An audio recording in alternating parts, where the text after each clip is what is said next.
The wind in Redemption, Colorado, had teeth.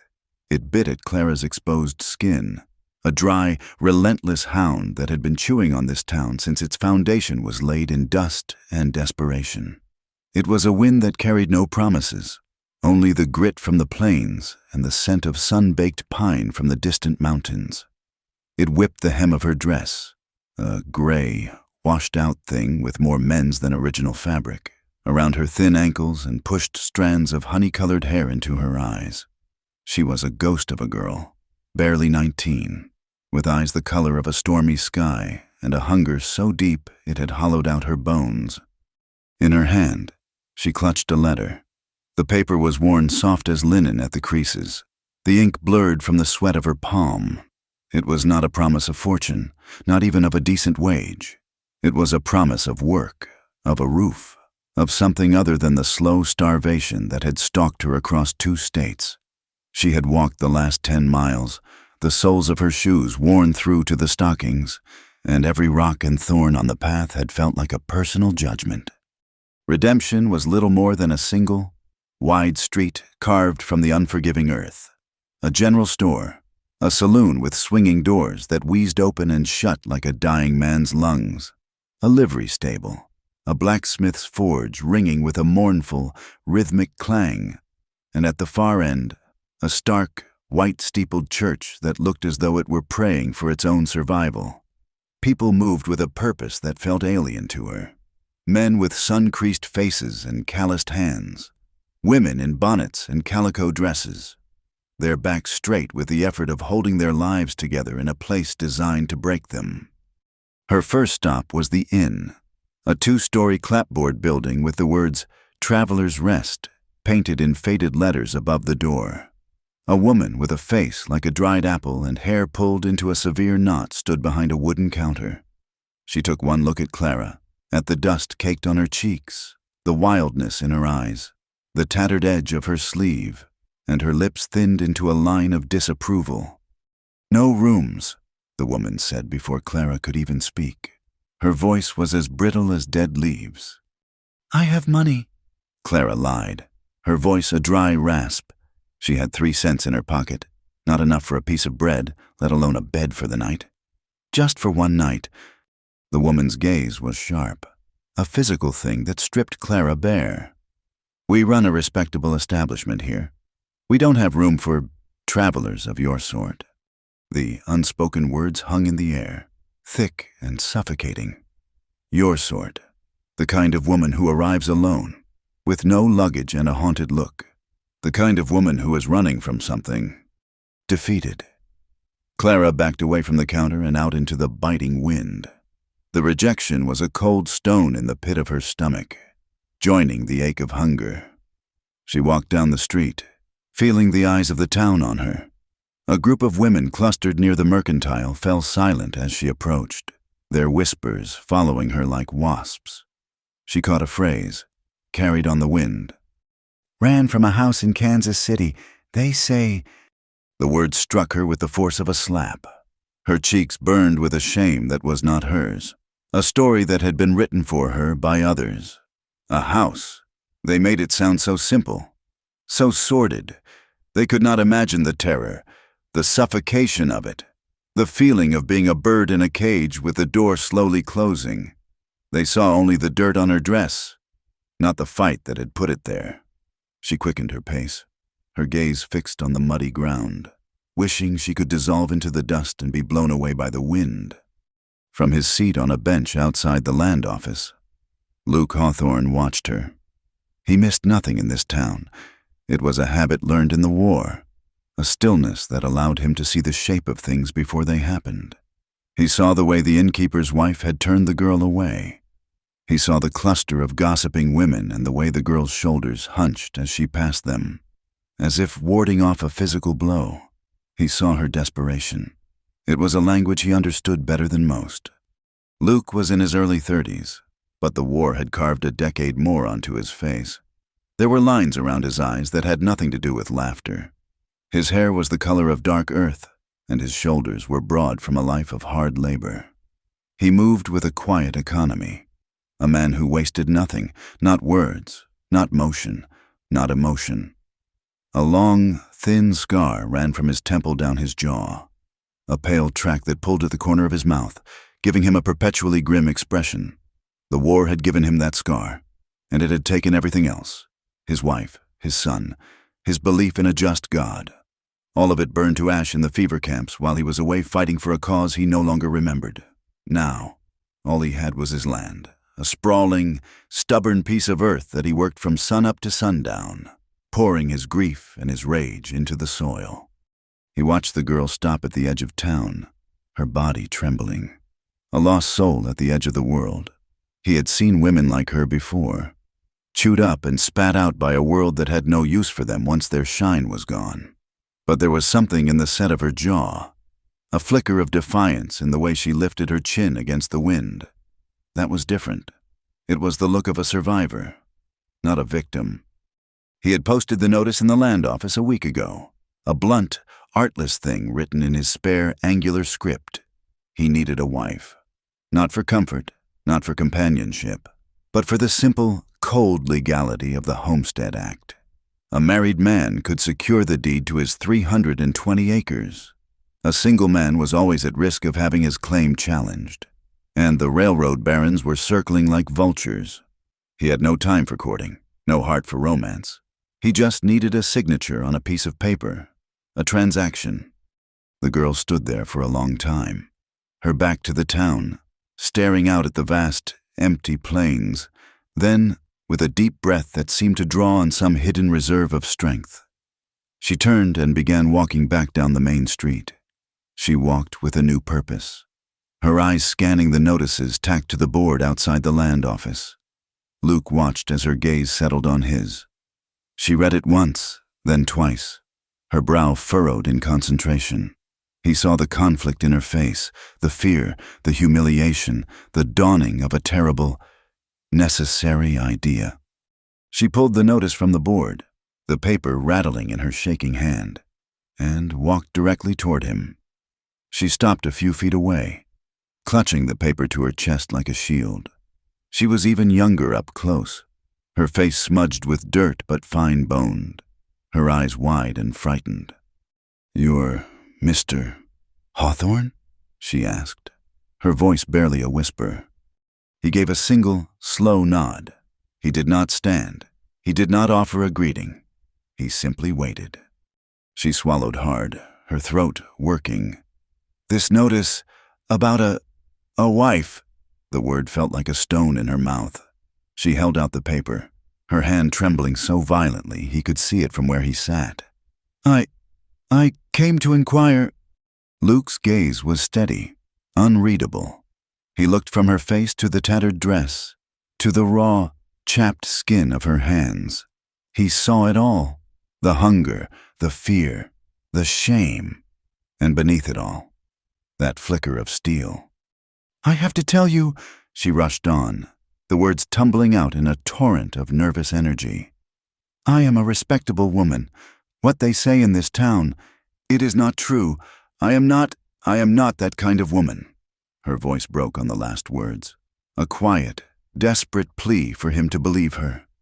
Luke was silent for a long moment, the wind whistling around them. He looked into her stormy eyes and saw the truth of her words, and the deeper, more painful truth of her circumstances. He saw a woman pushed to the very edge, willing to sell her name for a meal and a roof. He understood that kind of desperation. It was a cousin to his own. He rose slowly to his feet, his height and breadth seeming to swallow the very air around her. She flinched, taking a half-step back, her hand flying to her throat. He looked down at her, his expression unchanged. "You'll do," he said. The words were not kind, nor were they cruel. They were a simple statement of fact. A tool had been found for a job. He turned and started walking toward the livery. "My wagon's this way. The ranch is 5 miles out." Clara stood frozen for a moment, the two words echoing in her mind. "You'll do." It was the most brutal and the most merciful thing anyone had said to her in months. It was an acceptance, of a sort, an acceptance of her usefulness, if not of her worth. with her heart hammering against her ribs. She hurried to follow him, a shadow trailing in the wake of his long, silent strides. The ride to the ranch was made in silence. Luke handled the horses with an easy, practiced competence, his gaze fixed on the horizon. The landscape was stark and beautiful, the sky a vast, endless blue. But Clara saw none of it. Her mind was a whirlwind of fear and uncertainty. A memory, sharp and unwelcome, flashed behind her eyes. A man's face, handsome and smiling. His voice a low murmur laced with something that sounded like kindness, but was not. Then the memory soured. The voice turning harsh, cruel. A door slamming shut, the smell of whiskey and cigar smoke. She pushed it away, her hands clenching into fists in her lap, her fingernails digging into her palms. The Hawthorne Ranch was nestled in a shallow valley, protected from the worst of the wind by a stand of cottonwood trees. The house was a simple, sturdy structure made of rough-hewn timber, with a wide porch and a stone chimney. A large barn stood nearby, along with several corrals and a chicken coop. It was a place built for work, not for comfort. There were no flowers, no curtains in the windows, no sign of a woman's touch. It was as stark and uncompromising as the man who owned it. Luke led her inside. The main room was dominated by a large stone fireplace, cold and dark. A plain wooden table and 2 chairs stood in the center of the room. A door on the left led to a small kitchen. A steep, narrow staircase led to an upper floor. The air was cool and smelled of wood smoke, leather, and something else, a deep, settled loneliness. He stopped in the middle of the room and turned to face her. In the dim light of the house, the scar on his face seemed deeper, more pronounced. "The arrangement is simple," he said, his voice low and flat. "You will have a room. You will cook my meals. You will keep the house clean. When the circuit judge comes through next month, you will sign the land patent as my wife. That is all."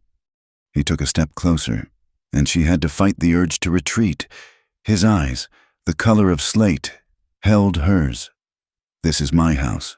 You will not touch my room." He gestured toward a closed door at the end of the hall. "You will not touch the whiskey in that cabinet, and you will not touch my life. There will be no romance. There will be no strings. This is a business arrangement. Do you understand?" Clara's throat felt tight, as if a cord were being drawn around it. She could only nod, her mind reeling. She was to be a ghost in this house, a functional specter who cooked and cleaned and signed her name. It was a loveless, sterile existence he was offering, but it was also a sanctuary. It was a roof. It was food. It was safety from the whispers and the stares, and from the past that chased her. "I understand," she whispered, hiding her trembling hands in the folds of her skirt. Another image flashed in her mind, unbidden. The orange glow of a fire, the crackle of burning wood. A man's voice shouting her name with a venom that had curdled her blood. "Your room is upstairs," he said, turning away. The conversation clearly over. "I expect supper at 6. With that, he walked out the front door, leaving her alone in the quiet, empty house. She stood there for a long time, listening to the sound of her own ragged breathing. Then, slowly, as if her legs were made of lead, she climbed the stairs to her new life. Life on the ranch was harder than anything Clara had ever known. Luke was not a cruel master, but he was a demanding one. He expected the work to be done, and he did not care how sore her muscles were or how raw her hands became. Each day was a litany of back-breaking chores. She hauled water from the well until her arms screamed in protest. She learned to milk the 2 surly goats, to churn butter, to scrub clothes on a washboard by the creek until her knuckles were red and bleeding. She swept the floors, baked bread, and mended his work clothes by the dim light of a kerosene lamp late into the night. She struggled, but she refused to complain. Complaining was a luxury she could not afford. Every night, she fell into her narrow bed, her body a single, throbbing ache, and slept the dreamless sleep of the utterly exhausted.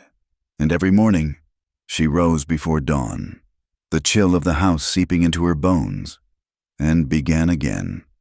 They lived like two strangers sharing a roof. They ate their meals in silence at the big wooden table. He never spoke of his day, and she never spoke of hers. She followed his rules to the letter. She never went near his room.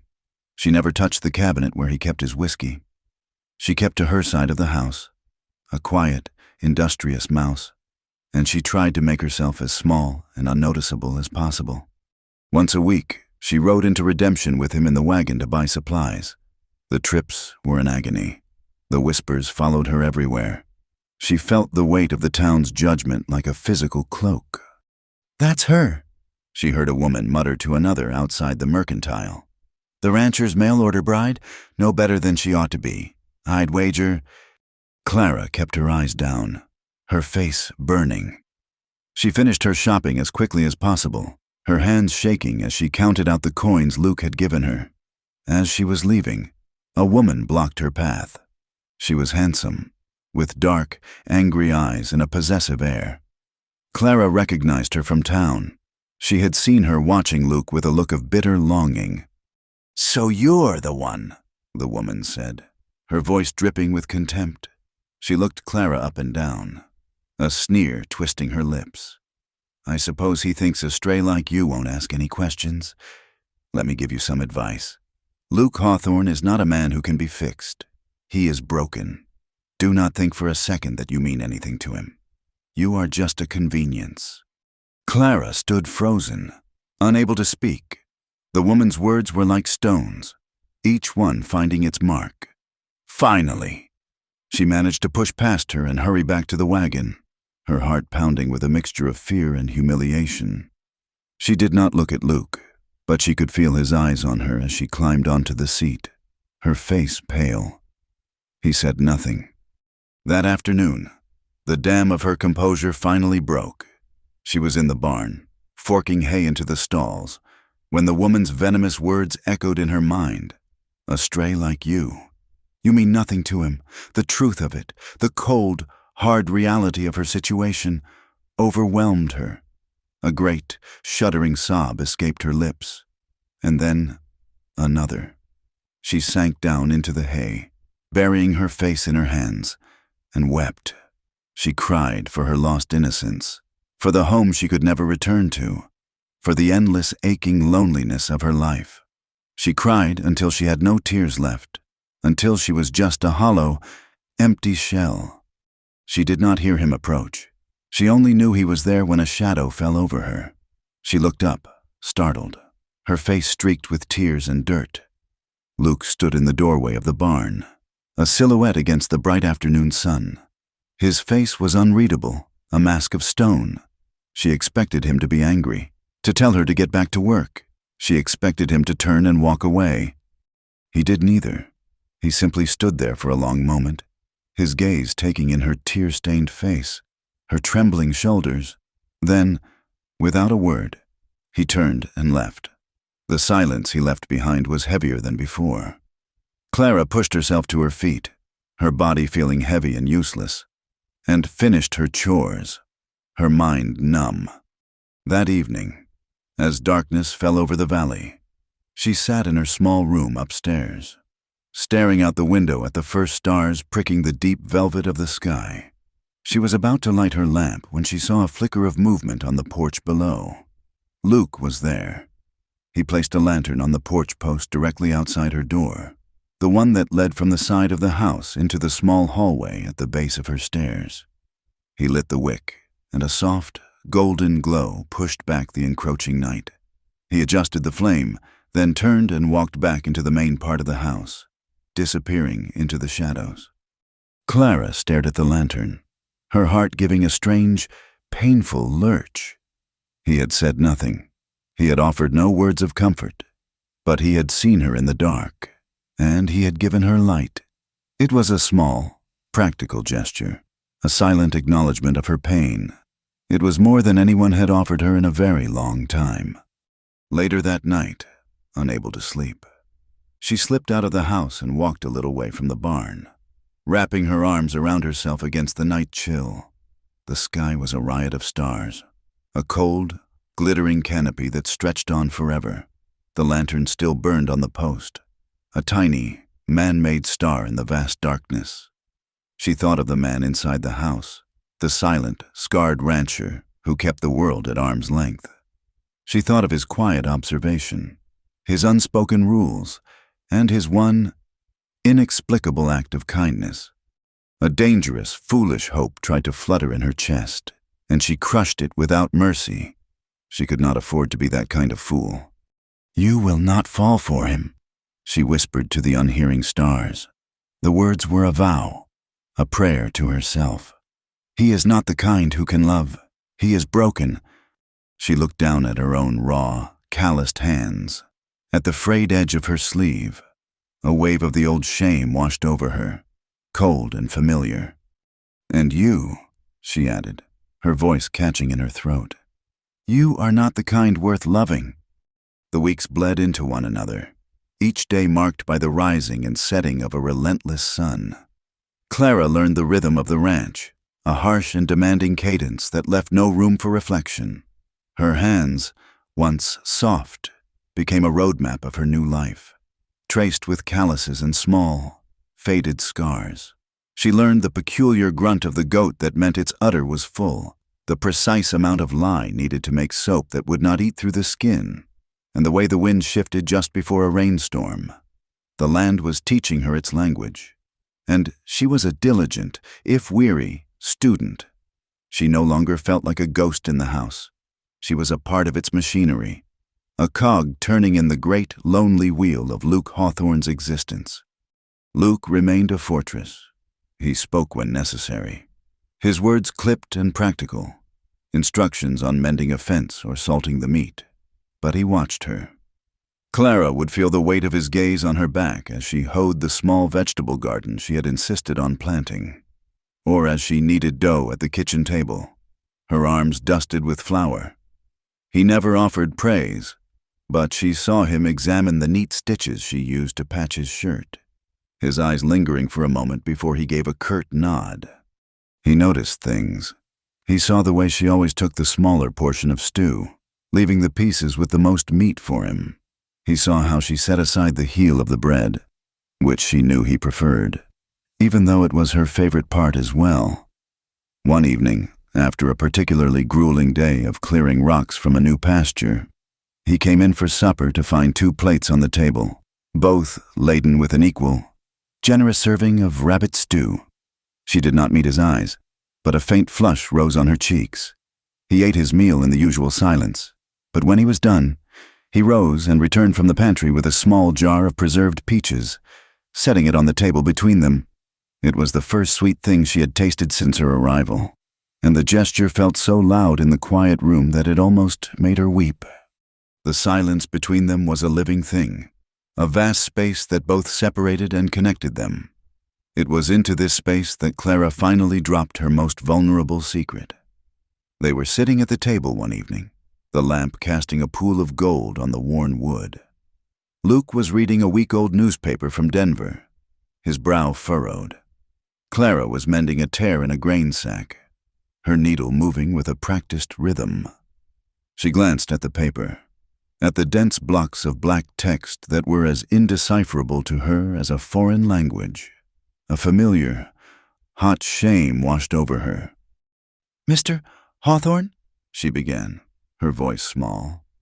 He grunted, not looking up from the paper. "I was wondering, I see you reading," she faltered, the words catching in her throat. She took a breath and forced them out in a rush.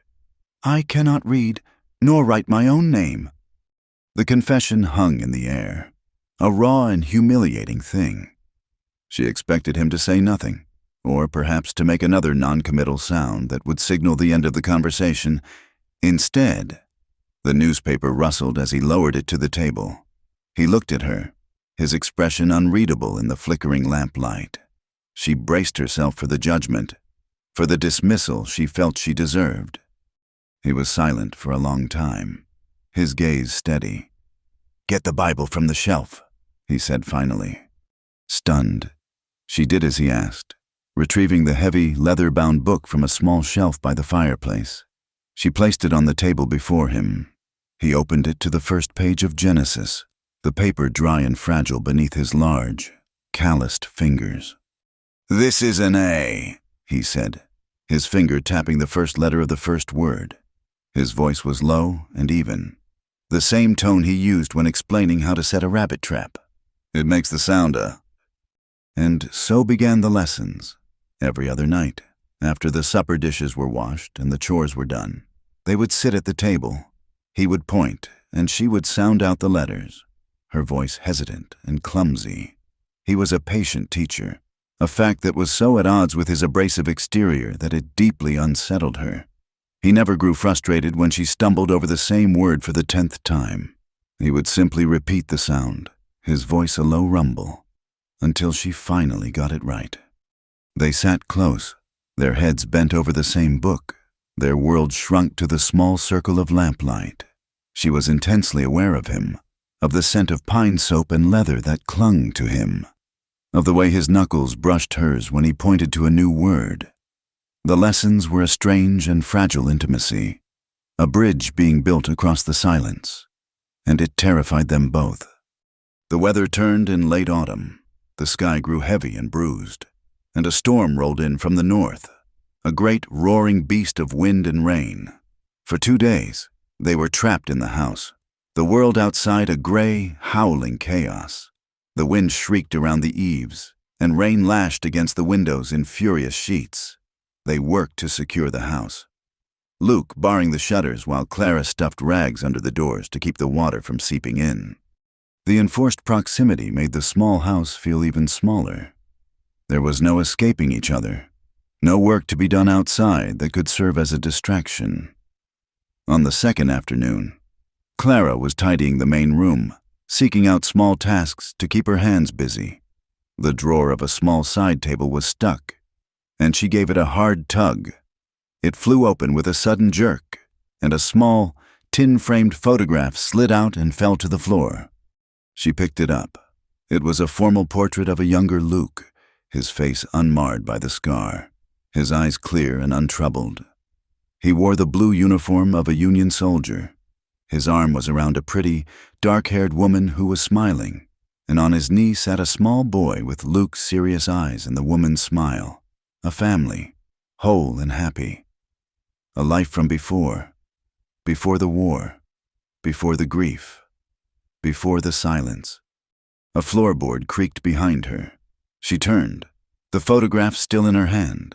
Luke stood there, his face a mask of thunder. He had seen what she was holding. He strode forward, snatched the photograph from her hand, and shoved it back into the drawer, slamming it shut with a violence that made her jump. Then he turned and pushed a heavy, iron key into the lock, turning it with a decisive snap. He did not look at her. He did not say a word. He simply walked to his room and closed the door, the sound echoing the finality of the locked drawer. Clara was left standing in the middle of the room, her heart aching for the smiling man in the photograph and the broken one who had just locked him away. That night, the storm still raging outside, Luke drank. He sat at the table with a bottle of whiskey and a single glass, his back to the room, a solitary figure communing with his ghosts. Clara stayed in the kitchen, pretending to be busy, the silence from the main room more menacing than the storm.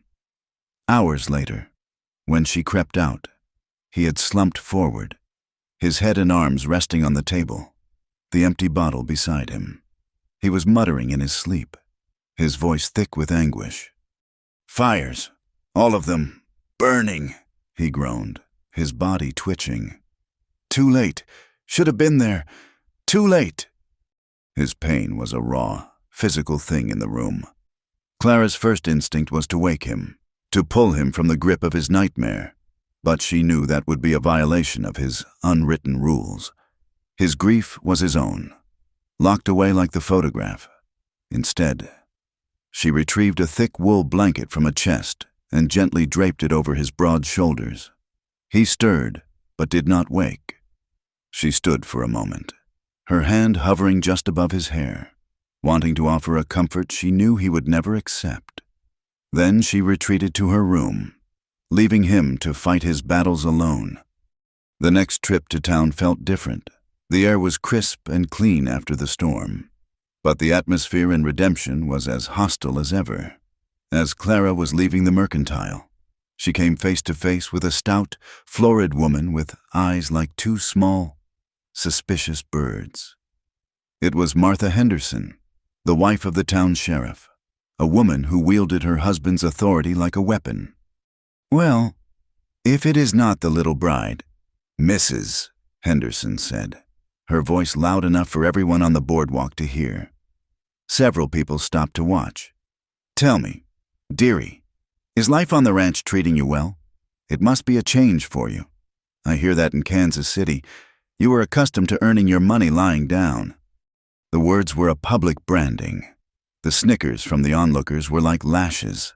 Clara felt the blood drain from her face, her entire body going cold with shock and humiliation. She could not breathe, could not think. All she could do was stand there, pinned by the woman's malicious gaze, the whole world seeming to shrink to that one ugly moment. She turned and fled, stumbling back to the wagon, her purchases forgotten. The ride home was a silent torment. Luke had been inside the land office, but she knew he must have heard. The whole town had heard. When they reached the ranch, she could not bear it a moment longer.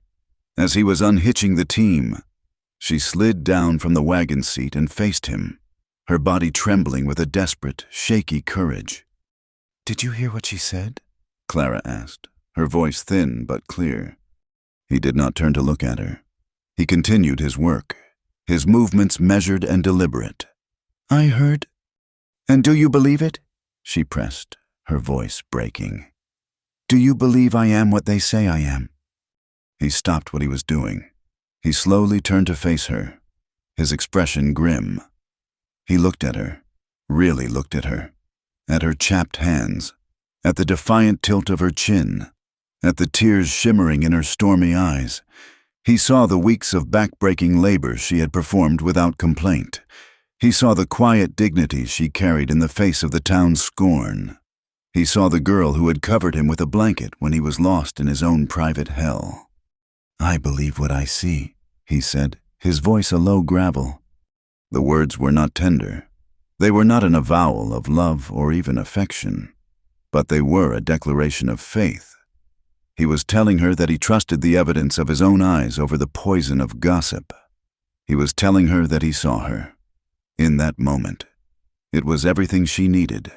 A single, hot tear spilled over and traced a clean path through the dust on her cheek. She nodded once, a gesture of profound gratitude, and went inside the house.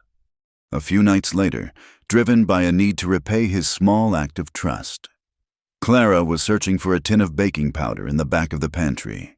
Her fingers brushed against a small, cloth-bound book tucked away on a high shelf. It was a recipe book, its pages yellowed and spotted with age.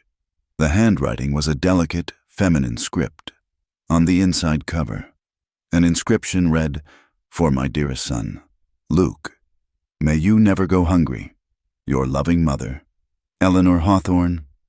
She spent the afternoon poring over the book, sounding out the words he had taught her, her finger tracing the faded ink.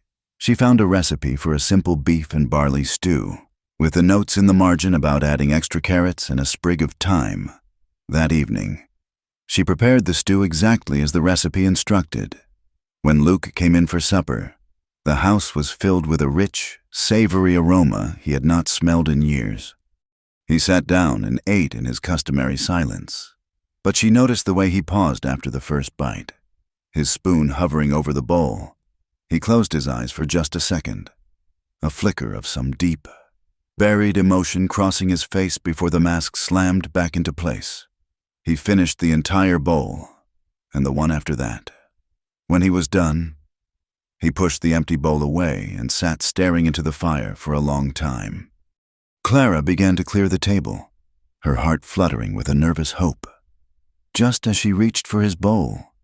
He spoke, his voice quiet and rough. "Tastes like home," he said, so softly she almost did not hear him. He did not look at her. He just kept staring into the flames, but the wall between them had just crumbled a little more, and she could feel the warmth of the man on the other side. The next day, he told her they needed to ride out to the north pasture to mend a section of fence that had been damaged in the storm. The air was cold, the ground still soft from the rain. They rode side by side in silence, the rhythm of the horse's hooves a steady beat against the earth, as they were crossing a shallow, muddy arroyo. Clara's horse stumbled on a loose rock. She cried out as she was thrown, tumbling down the short, steep bank and landing in the thick, cold mud at the bottom. The fall knocked the wind out of her, and for a moment she just lay there, dazed and shivering. Luke was off his horse in an instant, sliding down the bank to her side. "Are you hurt?" he asked, his voice sharp with an emotion she could not name. "No," she managed to gasp, pushing herself up onto her elbows. "Just muddy." He knelt beside her, his hands hovering over her as if unsure where to touch. He reached out and brushed a smear of mud from her cheek, his touch surprisingly gentle. Then he slid his arms under her, one behind her back and the other beneath her knees, and lifted her as if she weighed nothing at all. He carried her up the bank and set her on her feet. She stood there, shivering from the cold and the shock, mud caked on her dress and in her hair. He stood before her, his hands still on her arms, steadying her. His face was only inches from hers. She could see the flecks of gray in his slate-colored eyes, the deep lines of pain etched around his mouth. The world seemed to fall away, leaving only the two of them, standing in the vast, silent landscape. The air crackled with a tension that had nothing to do with the fall. It was the culmination of every shared silence, every unspoken glance, every fragile moment of connection. Her breath hitched. His gaze dropped to her lips. For a heartbeat, she was certain he was going to kiss her. She saw the conflict in his eyes, a war between his loneliness and his grief. Then, with a shuddering breath, the grief won. He dropped his hands as if he had been burned, took a step back, and turned away from her, his shoulders rigid. "Let us get the fence fixed," he said, his voice a harsh rasp. He walked away without another look, leaving her standing there, her body aching with a confusion more painful than any bruise. That night, Clara lay in her bed, staring into the darkness, the events of the day replaying in her mind, his validation, his mother's stew, the fall, the look in his eyes, the way he had pulled away. It was a dizzying, heartbreaking sequence. He let her in, just a little, only to slam the door shut again, leaving her cold and alone on the porch of his heart. A sob caught in her throat, a raw, aching sound. It was not the weeping of a victim, as she had done in the barn. This was a deeper, more profound sorrow. It was the grief of wanting something you believed you could never have. For the first time, she was not just fighting to survive. She was aching to live, to feel, to be wanted by him. She thought of the sheriff's wife's cruel words, the label that had been slapped on her, that kind of woman, a woman of no value, a woman to be used and discarded. She had spent so long fighting against that definition, insisting to him and to herself that she was not that kind. But now, alone in the dark, shivering with a longing that was both terrifying and undeniable, she finally admitted the truth. For him, for this broken, silent man who saw her, she would be any kind of woman he wanted. For the first time, she wished with all her heart that she was that kind for him. The space Luke had created by pulling away from her in the arroyo remained between them, a tangible thing that shaped the air in the house. It was a chasm of unspoken words and unresolved tension. Clara felt it every morning when she came downstairs to find him already gone, a half-empty coffee cup left on the table. She felt it during their silent suppers, the clink of her fork against her plate sounding like a cannon shot in the quiet. He had seen a flicker of the woman she might be, and it had sent him retreating back into the fortress of his grief. The knowledge was a constant, dull ache behind her ribs. She decided she could not live with the chasm. She had to fill it with the truth, even if the truth shattered the fragile peace they had found. One evening, as he sat by the fire, sharpening a knife with long, rhythmic strokes of a whetstone, she took a steadying breath and began to speak to his back. "The town is not wrong," she said, her voice low but clear. "I did run from a house in Kansas City, but it was not the kind of house they think." The rhythmic scrape of stone on steel stopped. He did not turn, but she knew he was listening, his entire body gone still and tense. "I was a governess," she continued, her gaze fixed on the dancing flames. "For a wealthy man, a Mr. Madsen. His wife had passed, and he had 2 young daughters. For a time, it was a good position. He was charming. He praised my work. He made me feel seen." The memory was a sweet poison on her tongue. Then he began to change. He would find reasons to touch my hand, to stand too close. He gave me gifts I could not refuse. I told myself I was imagining things. I was an orphan. You see, I had nowhere else to go. To lose that position would have been to lose everything. She paused, swallowing against the dryness in her throat. "One night, he came to my room. He had been drinking. He told me that my duties now included him.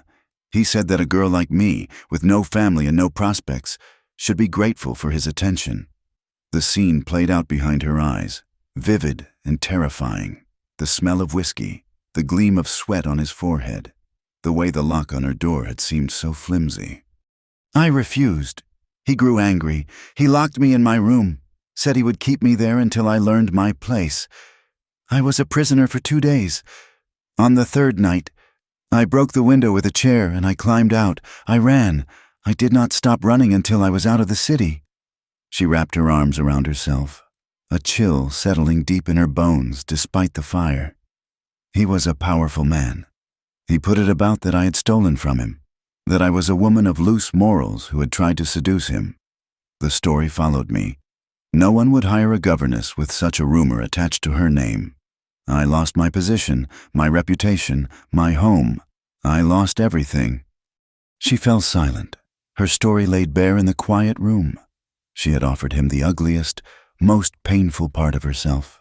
She waited for his judgment, for the revulsion, for the cold dismissal she had received from everyone else. Luke said nothing. For a long, agonizing minute, the only sound was the crackle of the fire. Then he stood up. He did not look at her. He placed the knife and whetstone on the mantelpiece with careful precision, and then he walked out of the house, closing the door softly behind him. The silence he left was absolute.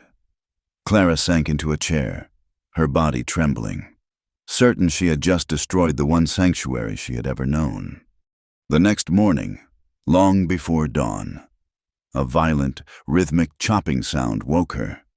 She looked out her window and saw Luke at the woodpile, a lantern casting his long shadow against the barn. He was splitting logs, his axe rising and falling with a ferocious, punishing force. He was not just chopping wood. He was waging a war. He worked for over an hour, the sound of the axe smashing into wood echoing across the valley, each blow a release of a rage he could not put into words. When he finally came inside for breakfast, his face was grim, his knuckles were white, and he did not speak of what she had told him. But she knew he had heard her, and in his own silent, violent way, he had raged for her. A week later, a buggy rattled up the path to the house. A man in a crisp suit and bowler hat climbed out, carrying a leather briefcase. Luke met him on the porch, his body language stiff and unwelcoming. Clara watched from the kitchen window as they spoke, the man gesturing with official-looking papers. When Luke came back inside, the grim set of his jaw was even deeper. "That was Mr. Abernathy, from the land bank in Denver," he said, his voice flat. "He says there's talk of the railroad wanting to claim this valley. He says my patent is weak because I'm a single man. He says without a legal, registered marriage, they could challenge my claim and win. He stared out the window, his hand clenched into a fist at his side. This land was the only thing he had left, the one piece of the world he could hold on to. He is coming back in 3 days. With the circuit judge, Luke said, finally turning to look at her. His eyes were dark with a reluctant, bitter necessity. We will have to go through with it. A real ceremony. Clara's heart began to pound. A frantic, trapped bird against her ribs. A real wedding. Vows. A piece of paper that would bind her to this man. Not just in practice, but in law. It was what her foolish heart had begun to long for. But the reality of it, born of such cold pragmatism, was terrifying. I will do it, she said, her voice a whisper. He gave a single, curt nod. I will tell the judge to be discreet. There was the question of a dress. She could not be married in her patched and faded work clothes, with a humility that scraped her soul raw. She rode into town and went to the back door of the church.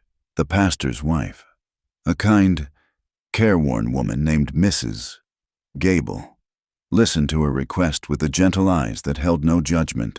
She gave Clara a dress from the donation box, a pale blue calico gown with yellowed lace at the collar, left behind by a family who had moved on west. It was too big, the fabric limp and sad, but it was clean. For the next 2 nights, Clara worked by candlelight, her needle flying. She took in the seams, mended a small tear in the lace, and cut the hem so it would not drag in the dust. As she sewed, she felt as though she were stitching together the pieces of her new life, trying to create something fitting, something worthy, out of borrowed and discarded things. The day of the wedding was bright and cold. They rode to town in the wagon, the silence between them thick with unspoken anxieties. The ceremony was to be held in Judge Miller's office, a small, dusty room that smelled of old paper and stale tobacco. The judge, a portly man with a kind but weary face, and Mr. Abernathy were the only witnesses. Clara stood before the judge, her hands clammy, the borrowed dress feeling stiff and foreign on her body. Luke stood beside her, a monolith of tense silence. He had put on a clean shirt and his hair was combed, but he looked like a man facing a firing squad. The judge cleared his throat and began to read the service from a small, worn book. His voice droned on, the familiar words sounding strange and hollow in the sterile room. When it was her turn to speak the vows, Clara's voice trembled so badly she could barely form the words. She stared at a crack in the floorboards, concentrating on it, using it as an anchor to keep from dissolving into a mess of tears and panic. To have and to hold, from this day forward, she whispered, the words catching in her throat. She faltered, unable to go on. Suddenly, she felt a warmth envelop her hand.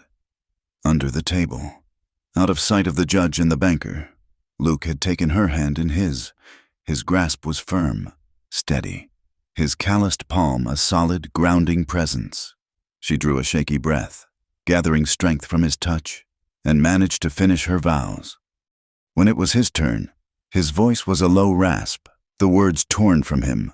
He never took his eyes off the judge, but his grip on her hand never faltered. When the judge pronounced them man and wife, a profound and unsettling silence filled the room. Mr. Abernathy beamed, shaking Luke's hand with enthusiasm. Luke simply nodded, his face impassive, and signed the legal documents with a steady hand. Then Clara, her hand still tingling from his touch, signed her name below his, Clara Hawthorne, the letters shaky but clear.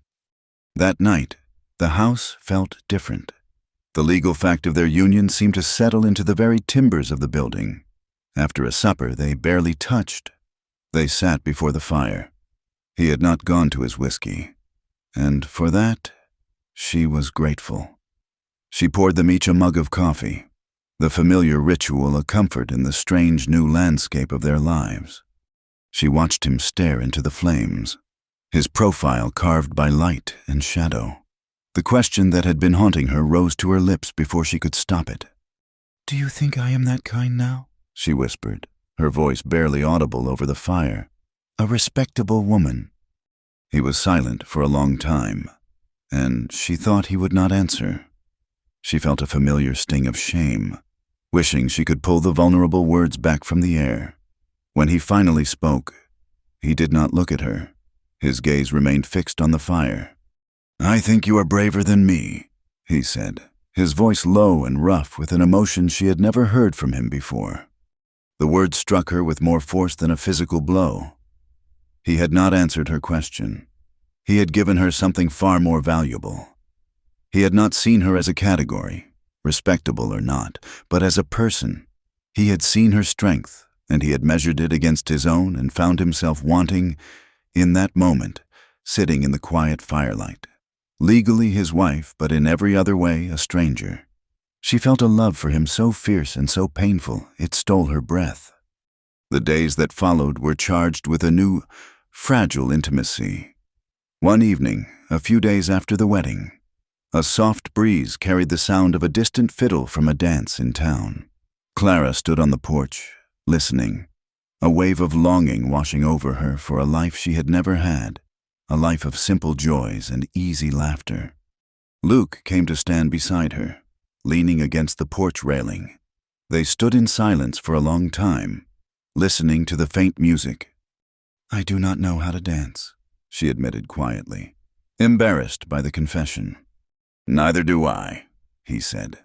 And then he pushed himself off the railing and held out a hand. "Let us not know how together—" Her heart hammered against her ribs. Hesitantly, she placed her hand in his. He drew her into the middle of the porch, into the pale silver light of the moon. He put one hand on her waist, and she rested her other on his shoulder. They were clumsy, awkward. They did not waltz or two-step. He did not lead, she did not follow. They just moved.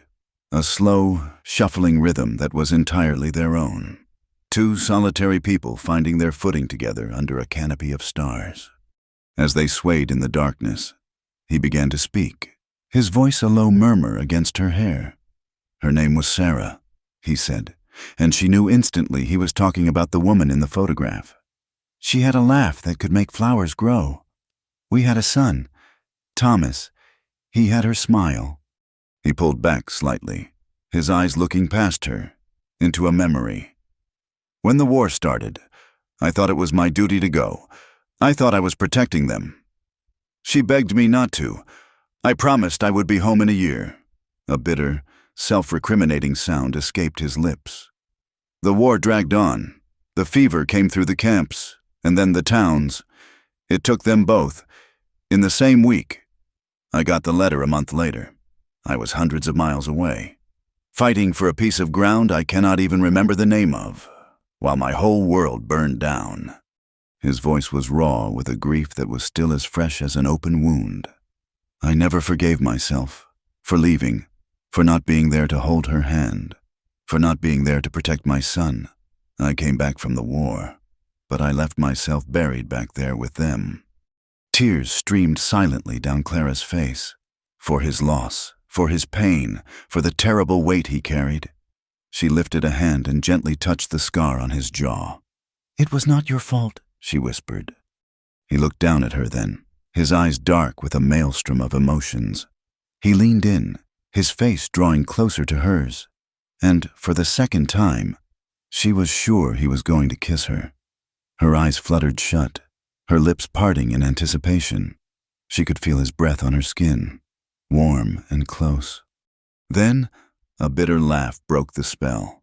It was a harsh, ugly sound. He pulled back abruptly, dropping his hands. The connection shattered. "Do not," he said, his voice laced with a sudden, sharp cruelty that was directed entirely at himself. "Do not prove yourself wrong for me. Do not tarnish that bravery on a broken man." He turned and strode into the house, into the darkness of his room, the door closing with a quiet, devastating finality. Clara stood alone on the porch, the faint sound of music mocking her from the town. The cold night air seeped into her bones. She stumbled away from the house, making her way to the small, dark shed where they kept the tools. She sank to the dirt floor, her body racked with sobs. But these were not the tears of shame she had cried in the barn, or the tears of confusion from the arroyo. This was the clean, sharp, unambiguous agony of longing. She was no longer a girl running from a past she could not escape. She was a woman reaching for a future that had just been snatched from her grasp. She loved him, and she was crying because, for the first time in her life, she knew exactly what kind of woman she wanted to be. The quiet rhythm they had found was a fragile thing, a spider's web in a windstorm, and it was shattered by the arrival of the afternoon stagecoach. Clara was in the mercantile, carefully selecting a spool of dark thread, when the coach rattled to a stop outside. Kicking up a cloud of dust, the door opened, and a man stepped out. He was not a man who belonged in redemption. He was dressed in a fine, tailored suit of black wool, his boots polished to a mirror shine, a silver-headed cane in his hand. He was handsome, with dark, neatly combed hair and a smile that was perfectly formed but held no warmth. Clara froze. The spool of thread slipped from her fingers and rolled across the dusty floorboards. Her breath caught in her chest, a painful, suffocating knot. The blood drained from her face, and the familiar, clammy grip of terror seized her. It was Joseph Madsen. He scanned the street, his gaze dismissive of the rough town and its inhabitants, until his eyes landed on the mercantile window. They locked with hers. The cold, empty smile on his face widened into a look of triumphant possession. He saw her. He had found her. Clara stumbled backward, knocking into a barrel of pickles. She turned and fled, bursting out the back door of the store and running blindly down the alley, her heart hammering against her ribs like a trapped bird. She did not stop until she reached the wagon, where Luke was loading sacks of grain. He looked up at her approach, his expression hardening at the sheer terror on her face. "What is it?" he asked, his voice low and urgent. "He is here," she gasped, her hands clutching at the side of the wagon for support. "Madsen, the man from Kansas City. He is here." Luke's face became a mask of stone. He finished tying the last sack onto the wagon with deliberate, unhurried movements. But Clara could see the corded muscles in his forearms, the dangerous stillness in his eyes. The ride back to the ranch was the longest of her life. She kept looking over her shoulder, expecting to see him following, a predator closing in on his prey. He arrived the next morning. He did not come in a dusty buggy, but on a fine, black stallion that looked as out of place as he did. He rode right up to the porch and dismounted, tying the reins to the post where Luke's lantern so often sat. Luke met him on the porch steps, positioning himself squarely in front of the door. Clara watched from the window, her hands twisted in her apron, her body rigid with fear. "Hawthorne," Madsen said, his voice smooth and cultured, a stark contrast to the rough tones of the West. "I believe you have something that belongs to me." "There is nothing for you here," Luke said, his voice a low rumble. He did not move. He was a wall of granite. Madsen laughed, a condescending sound. "Oh, I think there is. I have come to collect my wife." "Clara." He looked past Luke, his eyes finding her in the window. "Clara, my dear, this foolishness has gone on long enough. Come outside. We are going home." "She is my wife," Luke stated, the words flat and cold as iron. "A charming little fiction," Madsen sneered. He reached into his coat and produced a folded piece of paper. "I, however, have the legal document, our marriage certificate, filed in Jackson County, Missouri, 6 months ago. She ran off in a fit of feminine hysterics. You see, but the law is the law. She is mine." He held out the paper. Luke did not take it. He did not even look at it. His gaze was fixed on Madsen, a silent, deadly promise in his eyes. "Now," Madsen continued, his voice hardening, You can hand her over peacefully, and I will be on my way. Or we can involve the sheriff. I paid a visit to him this morning. He seemed quite reasonable after a small discussion about his future prospects. He smiled that cold smile again. Either way, I will be leaving with my property. Get off my land, Luke said, his voice dangerously quiet. Madsen's eyes narrowed. You are making a mistake. Rancher, a girl like her is not worth dying for. He finally turned, mounted his horse, and rode away, leaving a trail of threats hanging in the air. As soon as he was gone, Clara sagged against the wall, her legs refusing to hold her. Luke came inside, his face a thundercloud. Those papers are forgeries, she whispered, her voice shaking. We were never married. He is lying. I know, Luke said. He began to pace the room. A caged animal. But he has the sheriff in his pocket. A forged paper is as good as a real one if the law is willing to look the other way. He stopped and looked at her, his eyes filled with a grim urgency. We have to leave. We can pack what we need and be gone by nightfall. We can go to Oregon or California. Somewhere he will not find you. It was the voice of his past, the voice of the man who had not been there to save his family, now desperate to save the woman who had taken their place in his life. He was offering her an escape, the very thing she had been doing for months, running.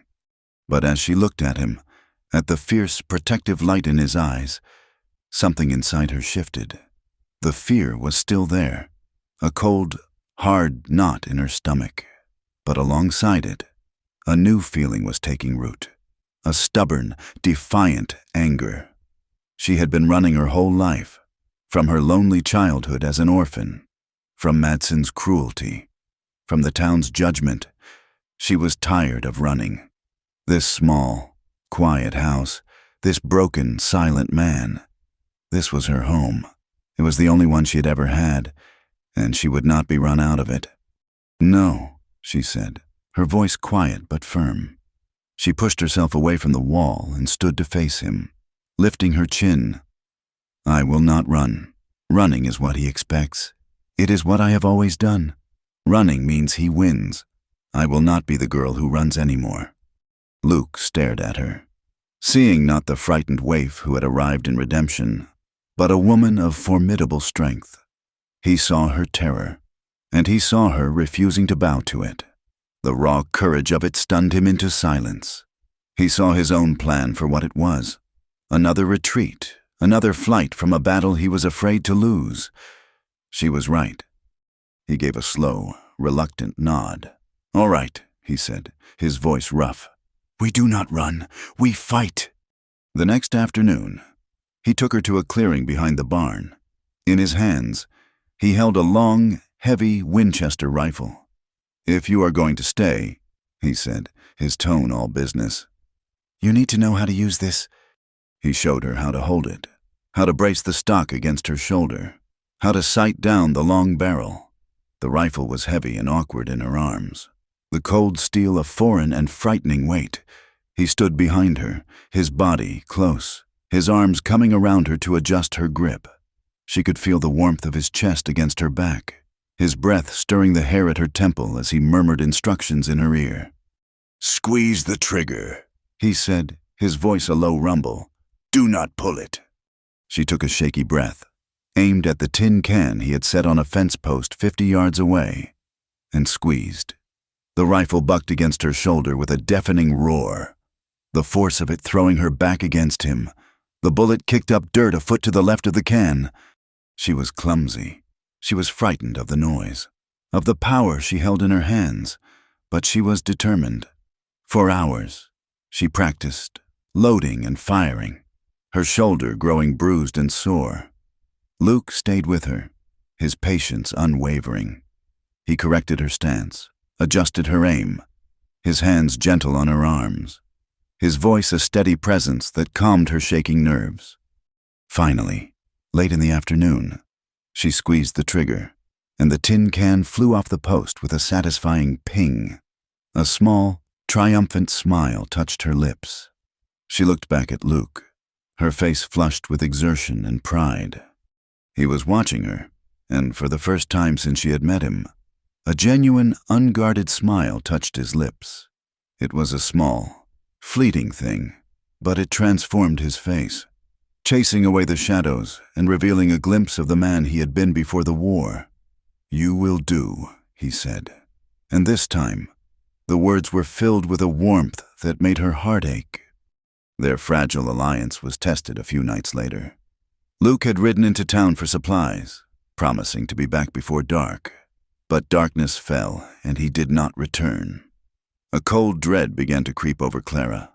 She paced the length of the porch, staring down the dark, empty road, her mind filled with terrible possibilities. Finally, unable to wait any longer, she lit a lantern and saddled one of the horses, a task she had only recently learned. Her hands fumbled with the straps, her heart pounding with a desperate urgency. She rode toward town, the lantern casting long, dancing shadows around her. She found him 2 miles from the ranch. His horse was standing riderless on the side of the road. Luke was lying in a ditch, a crumpled, unnatural heap. A wave of nausea and terror washed over her. She slid off her horse and scrambled down the bank to his side. He was unconscious, his face a mess of blood and bruises. His lip was split, one eye was swollen shut, and a deep gash on his forehead was bleeding sluggishly. It was not a fall. He had been ambushed, beaten by more than one man. It was Madsen's work. She knew it as surely as she knew her own name. Panic threatened to overwhelm her, but she forced it down. He needed her. She checked his breathing. It was shallow, but steady, with a strength born of desperation. She managed to get him half-sitting, his arms slung over her shoulders.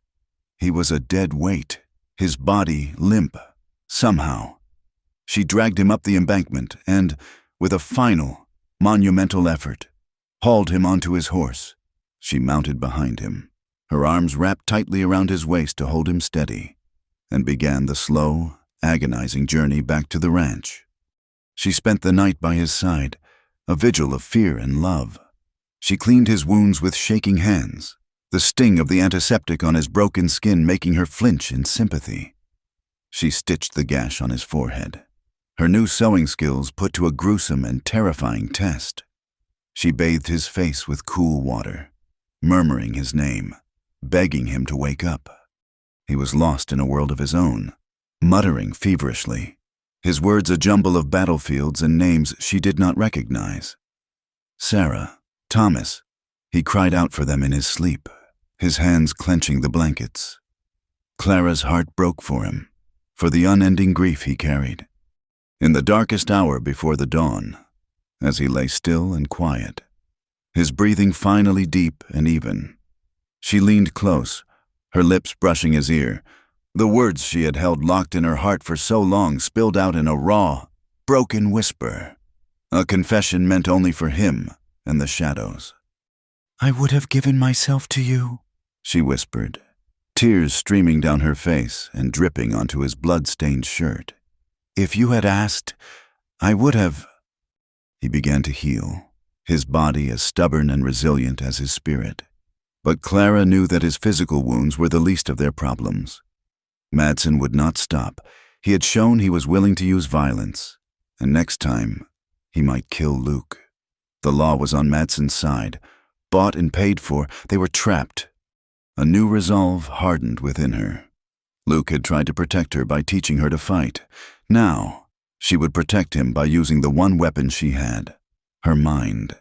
She would not let this man destroy the one good thing in her life. The next morning, leaving Luke sleeping, she rode into town. She did not go to the sheriff. She went to Judge Miller's office. He listened to her story with his weary, kind eyes, his brow furrowed with concern. She told him everything, the forged papers, the threats, the brutal attack on Luke. "I believe you, Mrs. Hawthorne," the judge said when she had finished. "But my hands are tied. Madsen has a legal document, and Sheriff Henderson has accepted it as valid. Without proof that it is a forgery, the law will side with him. Madsen is a wealthy and powerful man. He knows how to bend the law to his will. You are in a dangerous position." Clara's heart sank, but she did not let the despair show on her face. "So I need proof," she said, her voice steady. "You need undeniable proof," the judge corrected. "A witness, something that Sheriff Henderson cannot ignore." She thanked the judge and left, her mind racing. A witness. There was only one other person who knew for certain that the marriage certificate was a lie. Madson's valet, a timid, frightened man named Silas, who had been there the night she fled. She found him at the livery, polishing Madson's saddle. He was a small, balding man with nervous, darting eyes. When he saw her, he went pale and tried to walk away. "Silas, please," she said, her voice low and urgent. "I need your help." "I cannot," he stammered, refusing to meet her eyes. "Mr. Madson, he would ruin me, or worse." "I know you are afraid," she said, her voice softening. "I was afraid too. I ran, but I am not running anymore. He cannot own people. Silas, he cannot break them and throw them away when he is done. What he did to me, what he did to my husband, that is not justice. You know it is not." She took a step closer. "I am not asking you to face him. Just tell me the truth. Where did he get those papers?" He hesitated, his eyes darting around the stable as if Madson himself might materialize from the shadows. He looked at Clara, at the quiet strength in her face, at the desperation in her eyes. He had seen Madson's cruelty firsthand for years. A flicker of courage, or perhaps just a desire to be free, stirred in him. "A printer?" he whispered, his voice barely audible. "A man named Cobb, in a town called Flat River, about 30 miles from here. Cobb is known for making documents for men who need them. No questions asked." It was the proof she needed. "Thank you, Silas," she breathed, a wave of relief washing over her. "I will not forget this." She rode back to the ranch with a plan forming in her mind. A dangerous and desperate gamble. She found Luke sitting up in bed, his face a roadmap of purple and yellow bruises, but his eyes clear. She told him what she had learned. "I am going to set a trap," she said, her voice filled with a steely resolve that surprised even herself. "I will send a message to Madson. I will tell him that I will go with him, that I surrender. I will tell him to come to the ranch tonight to collect me." Luke's eyes widened in alarm. He tried to stand, wincing as his bruised ribs protested. "No, Clara, it is too dangerous. He will hurt you." "He will not," she said, her voice firm, "because you will be there, and this time we will have a witness. I am sending a note to Judge Miller as well. I am going to end this tonight." "Clara, please," he begged, his voice raw with fear for her. He reached out and gripped her hand, his fingers surprisingly strong. "Do not do this alone." "I am not alone," she said, squeezing his hand back. "I have you." The sun bled out across the western horizon, staining the clouds in hues of bruised purple and fiery orange. A profound stillness settled over the valley, the kind of quiet that feels like the world holding its breath. Clara sat on the top step of the porch, her hands clasped so tightly in her lap that her knuckles were white. She had a small, packed satchel at her feet, a prop for the play she was about to perform. Every sound, the nicker of a horse in the barn, the lonely cry of a coyote in the distant hills, the creak of the porch boards beneath her, was magnified, amplified by the terror that thrummed just beneath her skin. This was her choice, her trap, and she was the bait. She had rehearsed it in her mind 100 times. The words she would say, the fear she would allow to show in her eyes, the tremble in her voice. It had to be convincing. Madson was a connoisseur of fear. He would recognize a false performance. She had to draw on the genuine terror that was coiled in her stomach and use it as a shield, a camouflage for the iron-hard resolve that lay beneath. Luke was inside, in the shadows of the main room. He had wanted to wait on the porch with her, a silent guardian, But she had refused. For the trap to work, Madsen had to believe she was utterly alone, broken, and defeated. She heard it then, the rhythmic beat of a horse's hooves on the dirt road, steady and unhurried. The sound grew closer, each footfall a hammer blow against her heart. Soon, the rider emerged from the twilight, a dark, elegant silhouette against the fading sky. Joseph Madsen dismounted with a fluid, arrogant grace, his polished boots making no sound in the dust. He did not bother to tie his horse. He was a man who assumed the world would wait for him.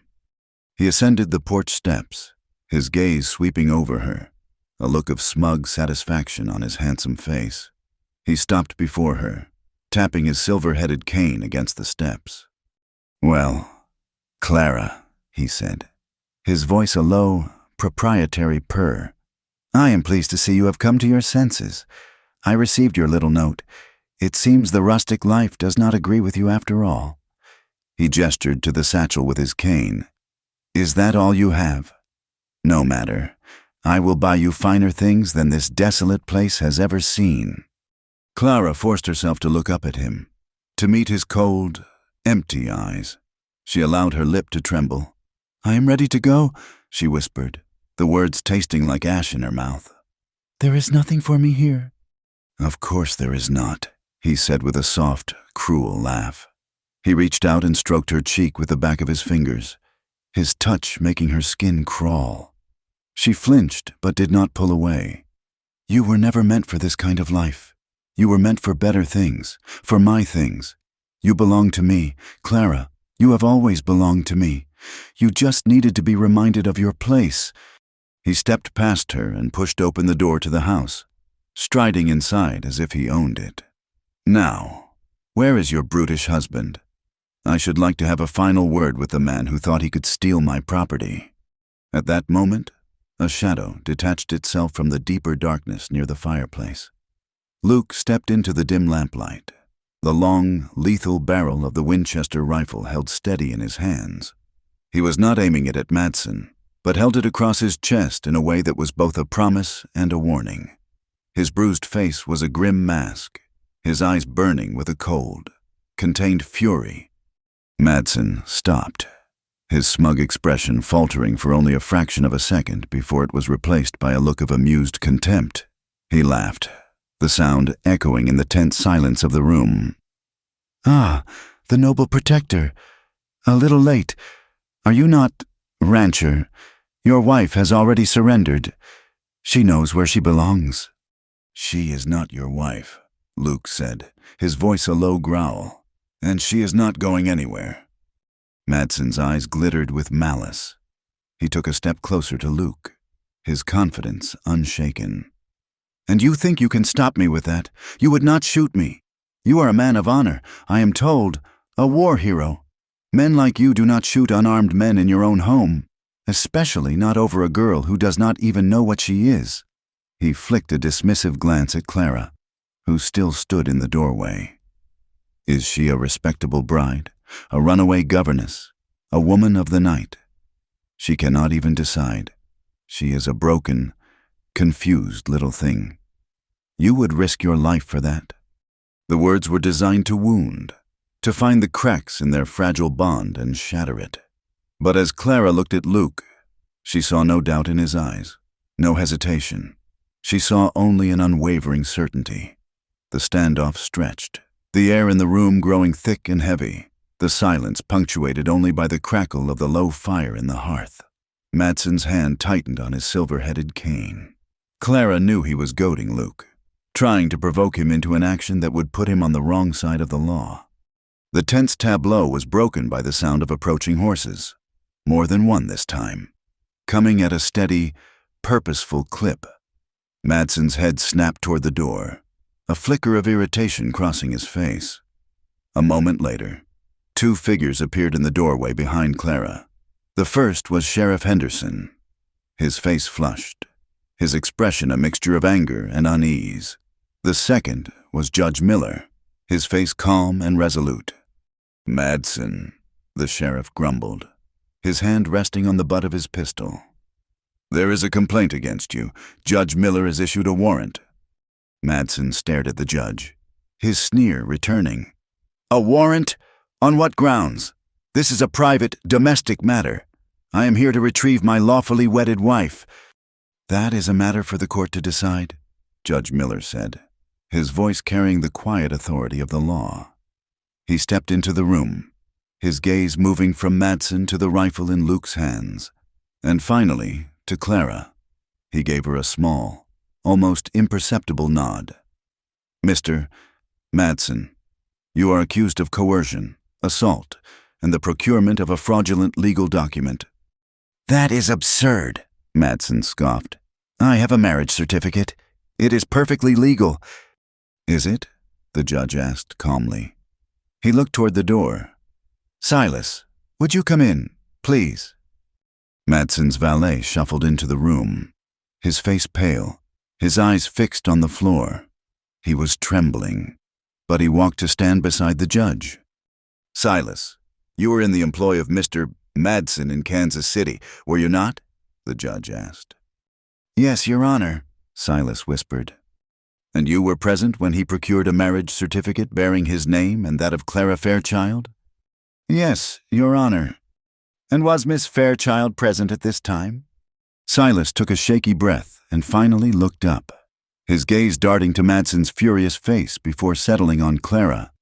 No, Your Honor. She had already left, fled, Mr. Madsen had the document made after she was gone, by a printer in Flat River, a man named Cobb. The color drained from Madsen's face, replaced by a dark, mottled rage. You sniveling little coward, he spat at Silas. I will ruin you. I think not, Judge Miller said, his voice sharp. Sheriff, place Mr. Madsen under arrest. Sheriff Henderson, seeing the way the wind was blowing, and with the judge present as a witness, finally acted.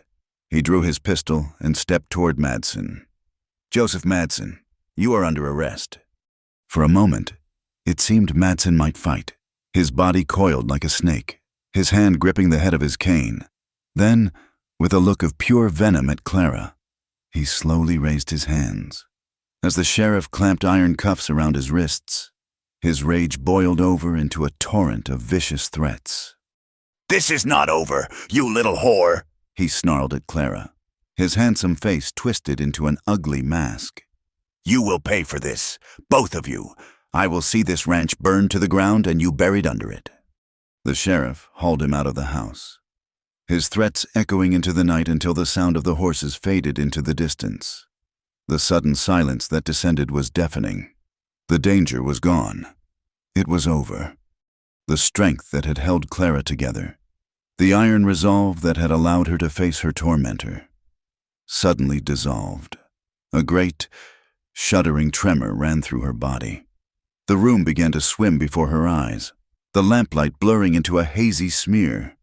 Her legs gave way, and she collapsed, a strangled sob tearing from her throat. Before she hit the floor, Luke was there.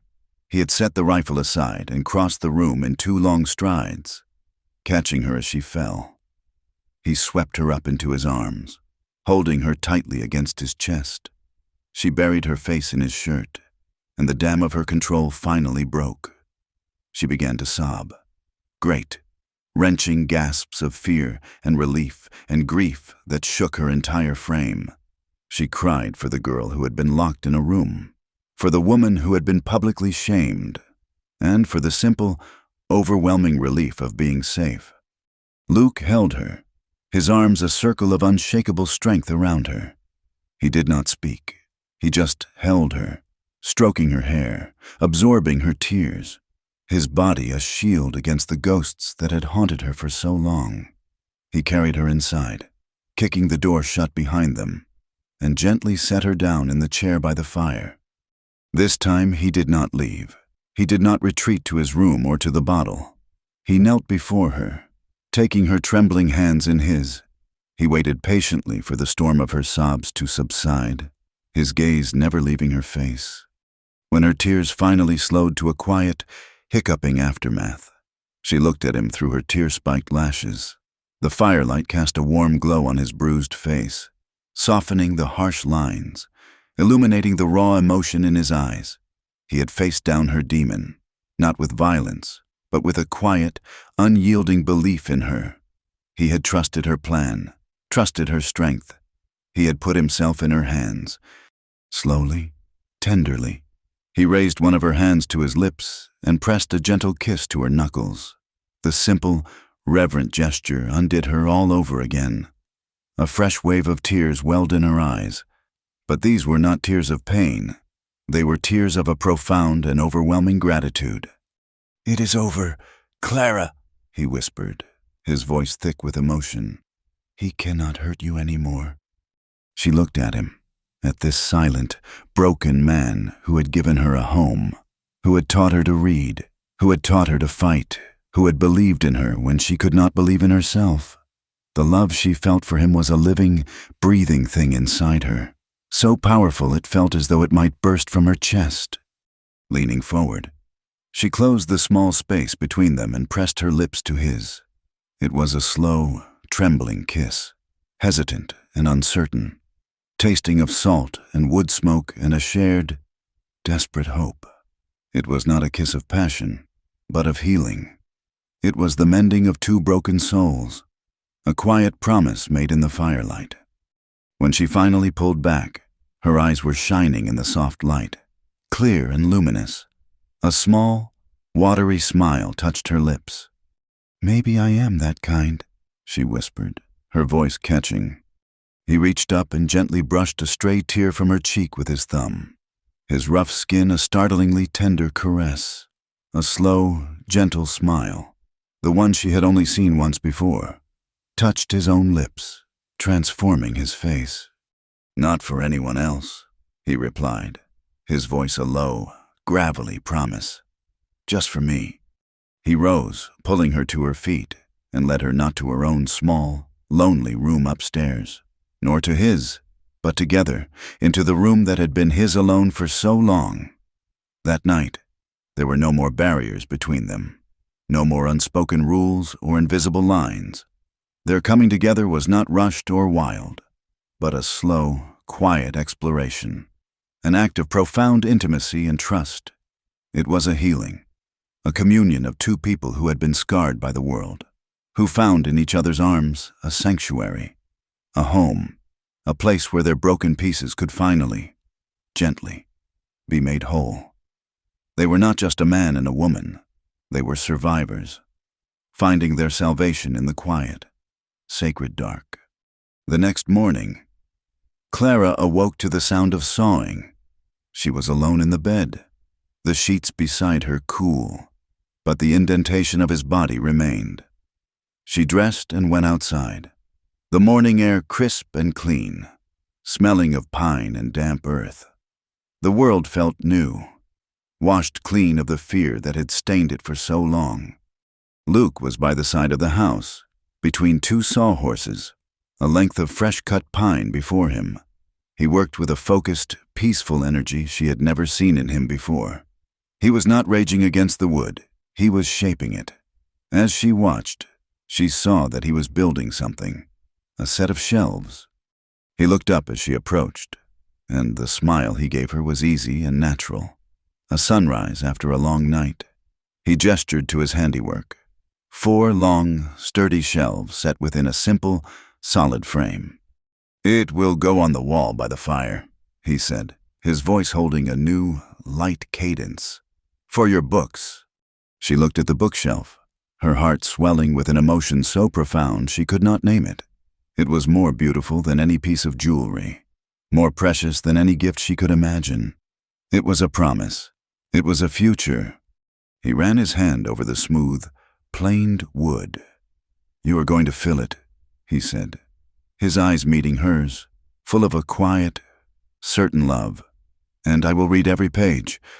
The changing of the seasons brought a different kind of quiet to the valley.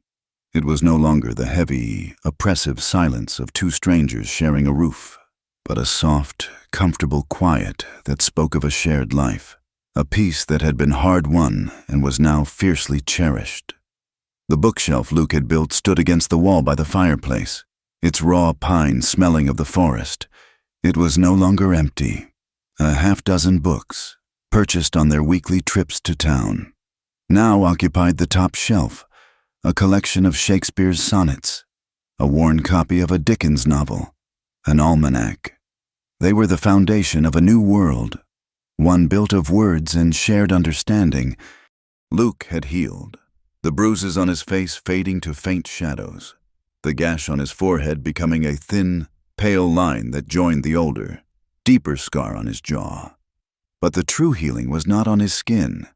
It was in his eyes, which had lost their haunted, distant look, and now followed Clara as she moved about the house with a quiet, steady warmth.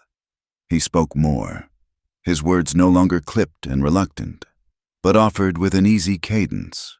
He told her stories of his childhood, of fishing in a creek with his father, of the way his mother used to hum off key when she baked.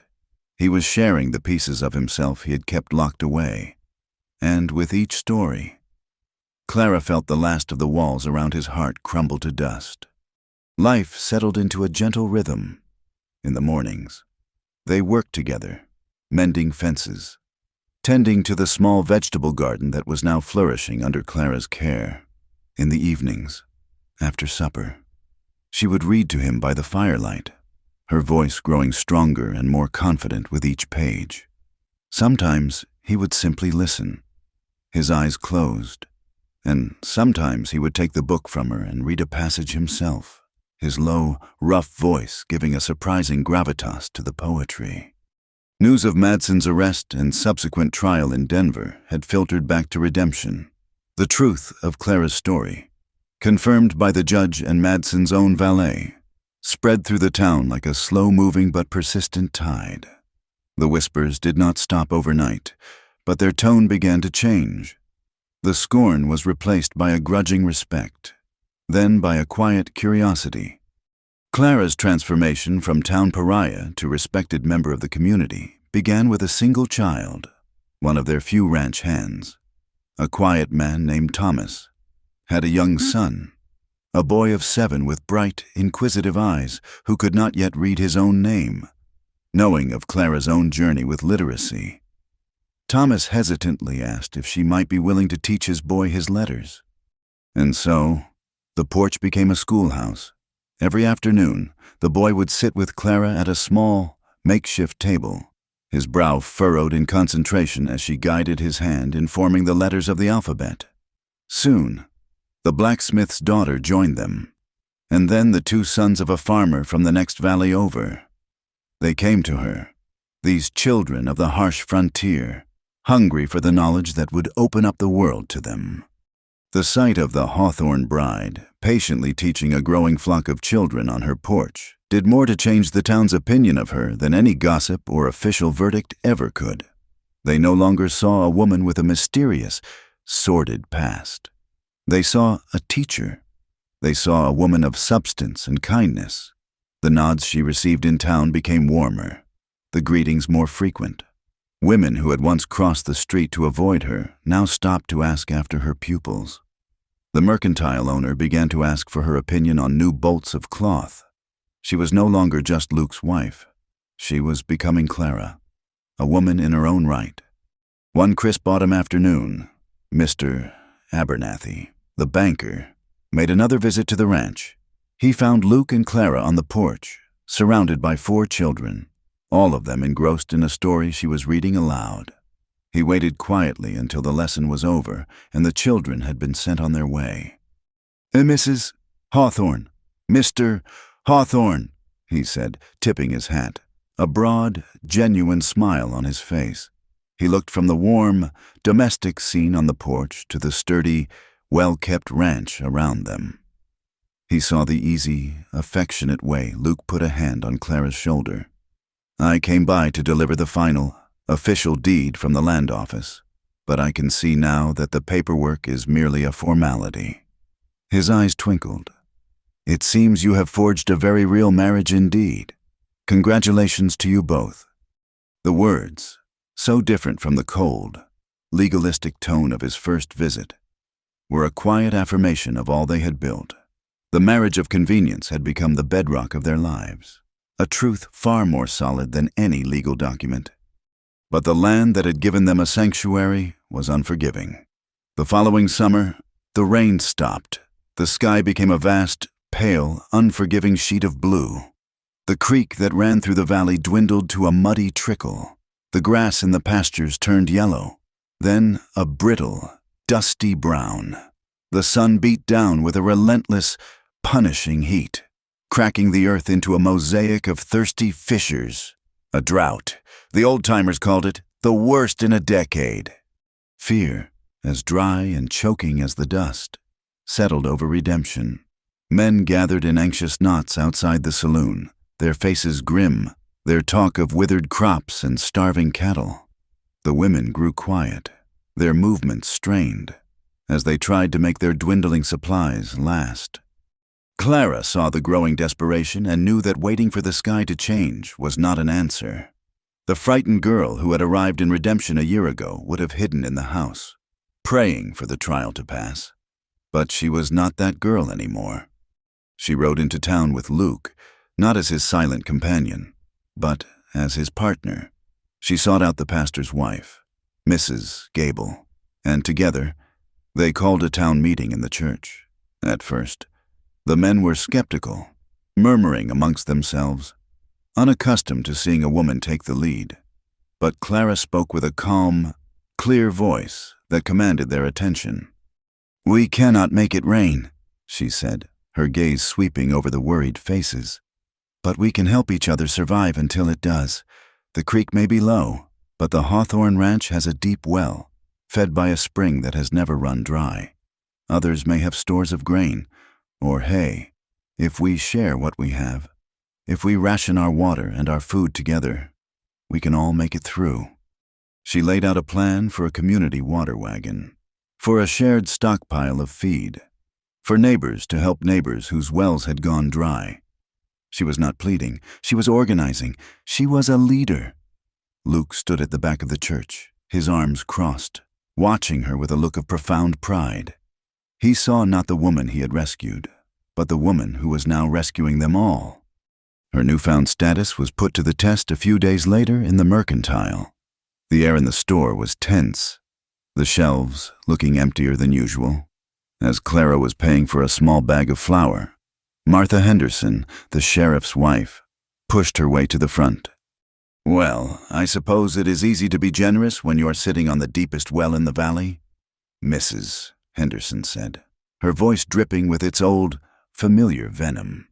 "Some of us are not so fortunate." The store fell silent. A year ago, the words would have flayed Clara open, sent her fleeing in shame. Now, she simply turned from the counter to face the woman. She did not raise her voice. She did not show anger. She met Mrs. Henderson's hostile gaze with a look of calm, unwavering dignity. "That is true, Mrs. Henderson," Clara said, her voice even. "We are fortunate to have the well, which is why we are sharing it. The water wagon will be at your home this afternoon, just as it will be at everyone else's." She paused, letting the simple truth of her words sink in.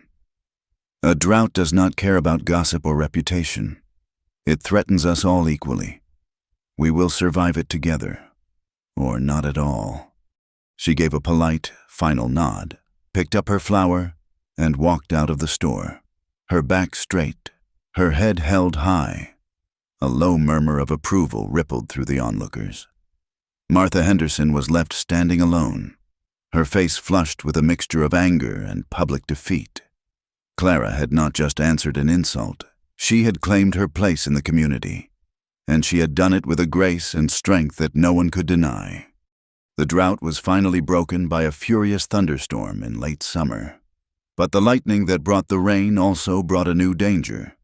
A bolt struck a dry old pine on a ridge overlooking a neighboring ranch, and within minutes, the fire, fanned by a strong wind, was racing through the parched grass. The night sky glowed with a terrifying orange light. The smell of smoke was thick and acrid. Luke did not hesitate. He saddled his horse, yelling to Clara to get the water barrels ready. "It is the Miller place," he shouted over the rising wind. Their barn is in the path." He rode off into the fiery darkness, a silhouette against the inferno. Clara worked with a frantic, focused energy, her heart pounding with a cold, terrifying dread. She remembered Luke's nightmares, his tortured whispers of fires, and too late, she remembered the story of the family he had lost while he was away, a grief he had never been able to shed. An hour later, a rider galloped into the yard. It was one of the miller's sons, his face black with soot. "It is Hawthorne," he yelled. "The barn roof collapsed. He went in for the horses. We need help." Clara's blood ran cold. Without a second thought, she was on her own horse, riding like the devil was chasing her toward the glow in the sky. When she arrived, the scene was one of chaos. The barn was a roaring inferno, and a group of men were struggling to pull a heavy, burning timber off the entrance. She saw Luke, lying just inside the doorway, motionless. She threw herself off her horse and joined the men, adding her strength to theirs, her hands blistering on the hot wood. They finally managed to move the beam, and two men dragged Luke out of the smoke and collapsing structure, just as the rest of the roof gave way with a deafening roar. He was alive, but badly burned on his arm and shoulder, his breathing shallow and ragged from the smoke. They got him back to the ranch, and for the second time, Clara found herself nursing him. Her world shrunk to the confines of his sickbed, but this time, she was not just his nurse. She was the master of the ranch. For 2 weeks, while Luke hovered between a feverish sleep and consciousness, she ran everything. She directed the ranch hand. She managed the cattle. She negotiated the sale of 2 steers in town to pay for the medicine he needed. She worked from before sunrise to long after dark, fueled by coffee and a desperate, unwavering determination. She would not lose him. She would not let him be taken from her the way his first family had been. She would stand in the path of that old, relentless grief, and she would not let it have him. She was no longer just his wife. She was his anchor, his shield. When the fever finally broke, Luke awoke to find her asleep in a chair by his bed, her head resting on her arms, a ledger open on her lap. He lay there for a long time, just watching her. He saw the new lines of exhaustion around her eyes, the smudge of ink on her cheek. He saw the strength in the set of her jaw. Even in sleep, he saw the woman who had held his entire world together while he was helpless. When she finally stirred and opened her eyes, she found him watching her, his own eyes clear and filled with a look of awe and profound love. "You saved me," he said, his voice a hoarse whisper. She smiled, a weary but radiant thing. "We saved each other," she replied. Months passed. Winter came, blanketing the valley in a soft, quiet layer of white. The land rested, and so did they. One evening, they sat together by the fire, his arm around her head resting on his shoulder. The bookshelf was nearly full now, a testament to their shared journey. She held a small, leather-bound journal in her hands, its pages filled with her own neat, clear script. "I wrote something," she said softly. "Read it to me," he murmured, his fingers gently tracing the line of her jaw. She opened the journal and, in a clear, steady voice, read a short poem aloud. It was not a work of great art, but it was a work of pure, honest truth. It spoke of dust and desperation, of silence and scars, of a lantern left burning in the dark. It spoke of finding a home not in a place, but in a person. When she finished, a comfortable silence settled between them, broken only by the crackle and pop of the fire. She closed the journal and looked into the flames, her heart full. "I came here thinking I knew what kind of woman I was," she said, her voice soft with wonder. "I thought I was not that kind, the kind to be a bride, the kind to be loved. But you did not see me as a kind of woman at all. You just saw me. You made me the kind that survives, the kind that loves." Luke leaned down and gently kissed her hand, holding it in both of his. He looked into her eyes, his own shining with a love that was as deep and as boundless as the western sky. You always were, he said. Thank you for joining us around the campfire for this tale. Let us know where you are listening from in the comments so we can all connect. And be sure to subscribe to the Wild West Campfire channel and share your thoughts.